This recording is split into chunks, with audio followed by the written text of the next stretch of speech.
Hi Taurus, this is Mystic Mage Saris and welcome to your reading. So this reading is for September 1 to 15, 2025. Let's go ahead and take a look at your overall energy.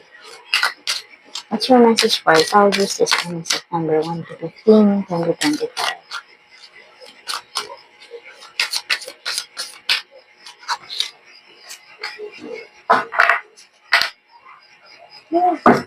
Okay. Mm-hmm. Okay, first card you have the Hermit in reverse position. Ooh.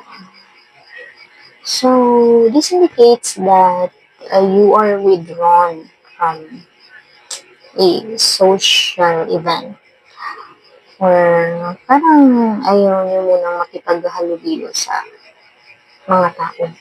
Parang gusto niyo mapag-isa at magmuni-muni. Ganun. So, feeling ko you are in that stage na kinakabahan pa kayo to move forward or para lumabas sa inyong comfort zone. Ano na yan napipili dito? Sa The Hermit card. So, you do have here the Three of Pentacles in upright position. So, this one naman indicates a relationship with your friends and your co-workers. And the Four of Wands is a celebration of success or a collaboration with your teammate. So, ano ang kanilang connection? Okay. So, the Hermit indicates isolation or a delay or hindi pa kayo handa para para lumabas sa inyong comfort zone maybe. Or maybe you are in a very you are an intern. Parang ganun, sa isang kumpanya, or nag-OJT, or parang nakapasok niyo pa lang sa trabaho, ganun, yun yung nasisense ko. Okay? And you are not yet comfortable with those people around you. Kaya medyo close pa kayo ngayon. Taurus. Tama ba? Yes, I do feel that. And, siguro habang tumatagal, you are parang na-overcome yun na yung environment.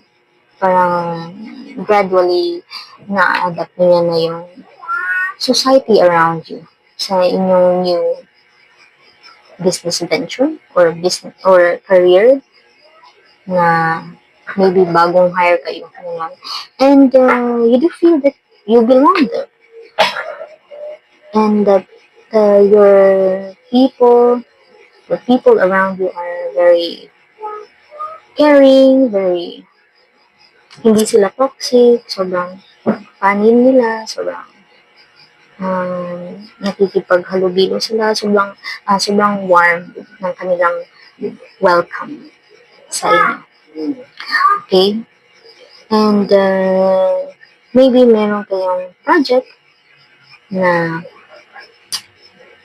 gagawin with your team and that would be very rewarding because you have the Four of Wands, and this indicates success and is celebration of a harmonious relationship with you and those people around you.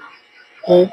So, yun yung pagkatahi-tahi ko sa cards niyo, Taurus. Okay, let's recap kasi sobrang dali lang ng cards niyo.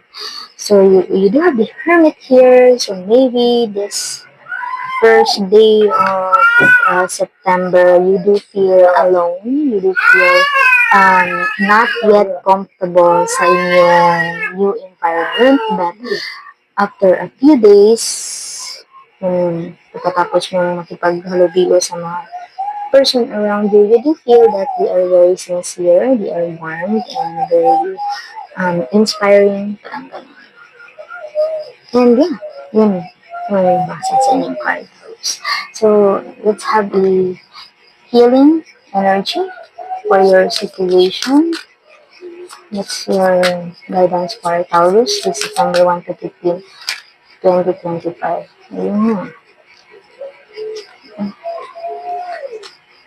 And the Guardian Angel card message for Taurus this September 1 to 15, 2025.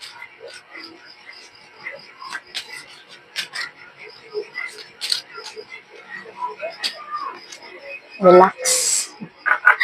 Relax daw. Shining light and relax. So yun na nga. Ang sabi dito, unahin dito. Unahin natin tong shining light. My desire to improve myself, transform fear into strength. I raise my thoughts above doubt and find faith in the goodness of the universe. I love and accept myself as a soul, and I discover the light that dwells in me. So, yun yun, Taurus, shining light. My desire to improve myself, transform fear into strength. So, sinabi ko sa inyo kanina, di ba? You are someone today, at the beginning of September, na you are not yet ready to move forward or to go out in your comfort zone. You are afraid. So, sinabi dito, turn your fear into strength daw. At relax daw, relax. Okay? Relax. There is plenty of time to do and achieve all your desire. Place your hands gently on your heart and allow your breath to guide you to a quiet space within. Imagine yourself bathed in golden light, flowing from the eternal heart of God. I, your guardian angel, I am with you. Allow me into your heart. You will accomplish more by focusing on that which is most important in life. Love. Di ba? Ang ganda naman sa inyo, Taurus. So, sinasabi dito na turn your fear into a strength. They know that you fear this change. You are not yet ready to move forward or into this new environment. You have this um, fear to go out in your comfort zone. And the universe is saying that turn that fear into a strength and you will be rewarded. Just relax. Okay? Everything will be fine. Yun yung sinasabi niya. Relax. Everything will be fine. Ganun. Sobrang, maganda yung very warm and welcoming yung environment na papasukan niyo. Okay? So, that's your reading, Taurus. Thank you so much for watching. Like, comment, share, and subscribe.